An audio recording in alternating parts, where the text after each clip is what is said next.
Thanks for joining us on this Wednesday before Thanksgiving. I'm Steve Steger. Plenty of people hitting the road today for the Thanksgiving holiday. There's extra law enforcement watching drivers as they do all major holidays. But today, CSP is running a different kind of campaign. They are asking people to move over when they see someone on the side of the road. That is in honor of a trooper who lost his life 9 years ago. 9 News reporter Jennifer Meckles has more. We talk about the state's move over law all the time. Well, today, Colorado State Patrol troopers will be out actually enforcing that law and looking for people who aren't following it.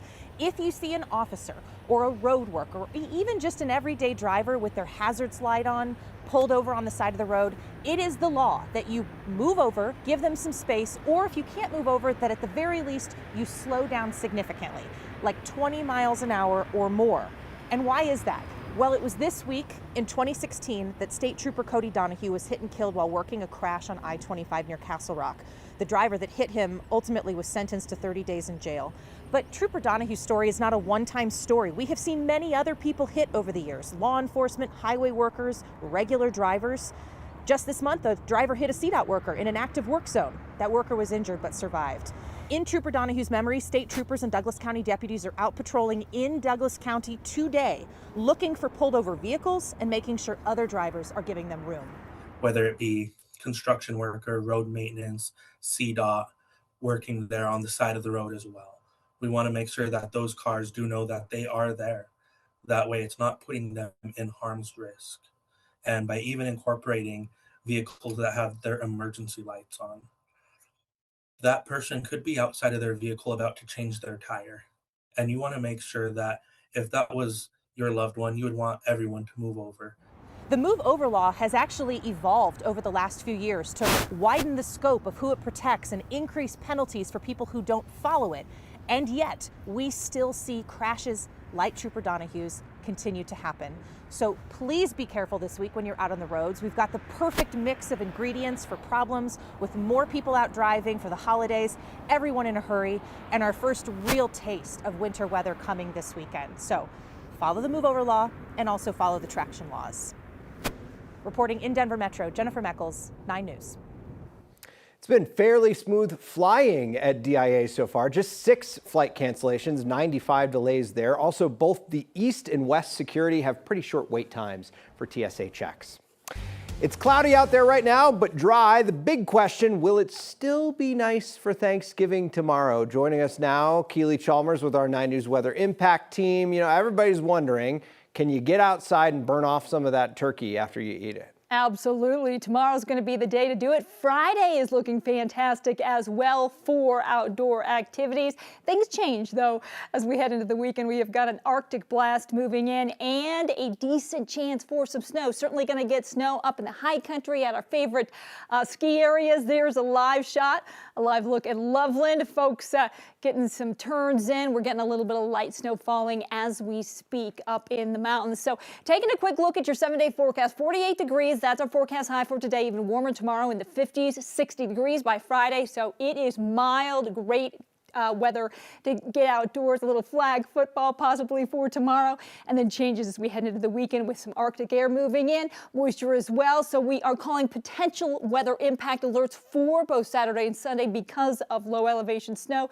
35 on Monday, 46 on Tuesday. So the weekend storm Arctic blast arrives. Snow totals, we're still tracking those, but we'll likely see travel impacts both Saturday and Sunday because of that snow and cold. Temperatures right now in the 30s, low 40s as well. We talked about the light snow falling across I-76. Again, not causing any travel impacts at this point, but again, we'll likely see some flakes flying if you're headed that way. Hour by hour, reaching our high right around 3:30. We've got a mix of sun and clouds, partly sunny. We're going to make it up to 48 degrees, but we're going to break down the timeline of that storm, both of those Saturday and Sundays this weekend, coming up in your full forecast, coming up in just a bit.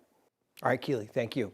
A federal judge has ruled that some of the arrests ICE is making in Colorado are illegal. So now agents can't make warrantless arrests here. The judge says ICE must determine probable cause and conduct a flight risk assessment before making warrantless arrests. But that process was not done in multiple cases, making those arrests unlawful. The court also called it an ongoing pattern, noting this federal standard has been in place for decades. In the law for 70 years. And it was put into the law as a system of checks and balances to make sure that ICE wouldn't engage in unlawful arrests like profiling people, random stops, ginning up pretexts to stop and arrest people, which we have seen unfold in cities around the state and around the country for the last 9 months. The Department of Homeland Security responded by calling the ruling activist, saying it interferes with President Trump's mass deportation efforts, and they denied claims of racial profiling. Attorneys say while the ruling is significant, ICE could still work around it by issuing administrative warrants on scene if probable cause is claimed. Tina Peters is staying put in a Colorado state prison. Colorado's Department of Corrections told 9 News last night that it doesn't plan to respond to the Trump administration's request to turn over Peters. President Trump is demanding her release. Peters, the former Republican clerk in Mesa County, is serving 9 years for a scheme that tampered with voting systems. Earlier this month, the Department of Justice asked to take custody of Peters. Last night, a Department of Corrections spokesperson in Colorado told us the state believes a transfer request is only initiated by the state, not by the federal government. And as a result, the state doesn't plan to respond to the fed's request to pull Peters out of prison in Colorado. Democratic Governor Jared Polis has not answered our questions about whether he was going to bow to pressure from the feds. Polis's silence angered the bipartisan group of elected county clerks who run Colorado's elections and want Peters kept in prison. His silence is deafening, and it's also offensive. It's deeply offensive to county clerks. It's deeply offensive to the Republicans and Democrats who serve as election judges and actually implement these elections. If you transfer Tina Peters to federal custody, you are making a statement that elected officials are above the law. This is a very dangerous precedent. Peters' allies have floated an increasingly extreme set of ideas on how to spring her from prison. This week, her attorney endorsed the idea of President Trump sending in the military to get her out. Well, the new prosecutor who took over the Georgia election interference case against President Trump and others says he will no longer pursue that case. Pete Scandalakis, who took over the case last month, made the announcement in a court filing this morning.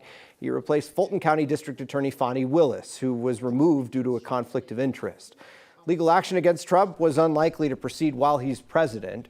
Rudy Giuliani and Mark Meadows were among the 14 other defendants in that case.